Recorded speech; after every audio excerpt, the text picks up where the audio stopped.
పుట్టి చచ్చి జనన మరణ చక్రంలో తిరుగుతున్నటువంటి జీవుడు కొంతకాలం అలా తిరగకుండా శాంతి పొందడానికి వీలుగా పరమేశ్వరుడు సమస్త ప్రాణులను తనలోకి తీసుకుని మళ్ళీ సృష్టి చేసే వరకు విశ్రాంతినిస్తాడు.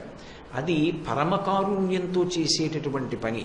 అందుకే పరమశివుడు చేసేటటువంటి లయ అదేదో క్రౌర్యంతో చేసేటటువంటి కార్యంగా లెక్క పెట్టకూడదు. పైగా లయ అన్నప్పుడు అది కేవలం మహాప్రళయంలో జీవుల్ని తనలోకి తీసుకోవడం ఒక్కటే కాదు.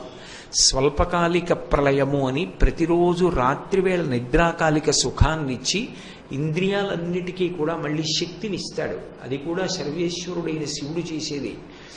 ఆత్యంతిక ప్రళయము అని అజ్ఞానం తీసేసి జ్ఞానం ఇస్తాడు. అందుకే జ్ఞానదాత మహేశ్వర. ఈశ్వరుడు ఎప్పుడు ఏ కార్యం చేసినా ప్రధానంగా జ్ఞాపకం పెట్టుకోవలసిన విషయం ఏది అంటే పరమకారుణ్యంతో చేస్తాడు. ఈశ్వర కృత్యమునందు క్రౌర్యము అన్న 3 అక్షరాలకి స్థానం ఉండదు. ఏ పని చేయనివ్వండి, ఆయన కరుణామూర్తి. అసలు ఈ విషయంలో స్పష్టమైన అవగాహన ఏర్పడకపోతే మనిషి యందు భక్తి నిలబడదు.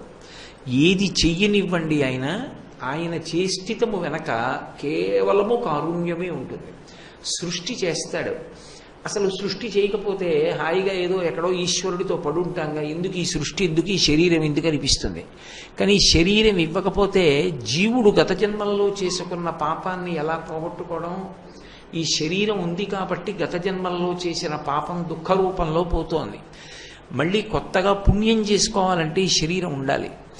ఈ శరీరంతో సాధన చేసి చిత్తశుద్ధిని, వైరాగ్యాన్ని, జ్ఞానాన్ని పొంది మోక్షానికి వెళ్ళాలంటే ఈ శరీరం ఉండాలి. కాబట్టి సృష్టి చేసి శరీరం ఇవ్వడంలో కారుణ్యం ఉంది. దీన్ని కాలమునందు కొంతకాలం నిలబెట్టడంలో కారుణ్యం ఉంది.